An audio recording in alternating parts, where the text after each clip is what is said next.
Usai melakukan debat kandidat yang diikuti 3 pasangan calon kepala daerah, Ketua KPUD Ogan Ilir, Anahril, yang ditemui Senin 2 November 2015 menilai, dari hasil 2 kali debat kandidat yang diikuti 3 pasangan calon kepala daerah, ketiganya dinilai sudah cukup baik. Dan ia meminta kepada masyarakat OI dapat cerdas dalam memilih calon kepala daerah untuk perbaikan Kabupaten OI 5 tahun ke depan. Masyarakat pun dapat leluasa menilai pasangan calon mana yang menyampaikan hal-hal yang konkret dan pasangan calon mana yang hanya sekedar retorika.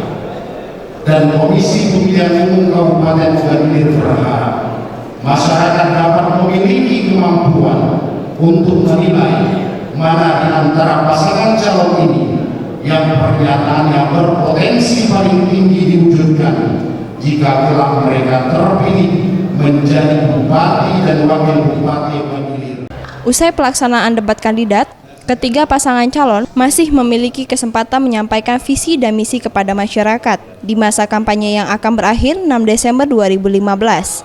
Farel Dwi Satria, Rizky Hidayat, Sriwijaya TV.